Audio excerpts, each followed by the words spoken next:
সংযুক্ত আরব আমিরাতে যাত্রা শুরু করল বাংলাদেশি দুই ভাইয়ের মালিকানাধীন নতুন প্রতিষ্ঠান স্টার ওয়েলফুড স্টাফ ট্রেডিং এলএলসি।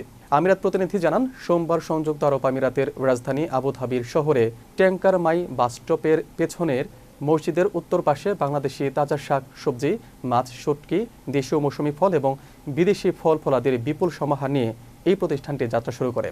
ফিতা কেটে প্রতিষ্ঠানের শুভ উদ্বোধন করেন আমিরাত বিএনপি আহ্বায়ক কমিটির অন্যতম সদস্য নূর হোসেন সুমন। এ সময় উপস্থিত ছিলেন প্রতিষ্ঠানের দুই সহোদর উদ্যোক্তা শহীদুল আলম এবং তৌহিদুল আলম। অন্যান্য অতিথিদের মধ্যে উপস্থিত ছিলেন নুরুল আফসার, কাজী আলফি, মোস্তফা মিন্টু এবং মোহাম্মদ শফি সহ আরও অনেকে। উপস্থিত ব্যক্তিবর্গ প্রতিষ্ঠানের সফলতা কামনার পাশাপাশি প্রবাসীদের এই প্রতিষ্ঠান থেকে সেবা নেওয়ার আহ্বান জানান।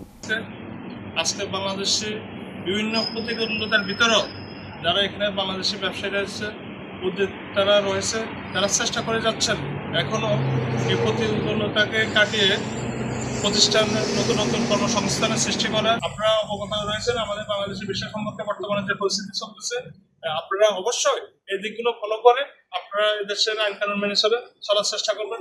সর্বশেষ আমি আবারও এই দুই ভাইয়ের যৌথ উদ্যোগকে স্বাগত জানিয়ে আনাতন বাংলাদেশি আইটেম খাখরল, শুটকি, পটল, বাংলাদেশি পশু অনেক কিছু পাইবেন। বাংলাদেশি একদম মিডিয়া বিভিন্ন রকম নতুন নতুন তত্ত্বাদা ফ্রেশ সবজি, শাক সবজি, মাছ, চিকেন সব কিছু পাইবেন। আমার ব্যাগগুলো আড়ালে দোয়া করিবেন। ব্যাগগুলো আয়ের একবার বিজি। আর দুনু ভাই, আর নাম মোহাম্মদ শহীদুল আলম, আর ভাইয়ের নাম মোহাম্মদ তৌহিদুল আলম। আর দুজন প্রচেষ্টায় স্টার ওয়েলফুড স্টাফ ট্রেডিং চালু হয়েছে। আর এই ব্যাগগুলো সৌদি থেকে আর সামনে এগিয়ে যাবেন, দোয়া করিবেন। আর শুভাকাঙ্ক্ষী যারা আছে ব্যাগ না হলে দোয়া করিবেন।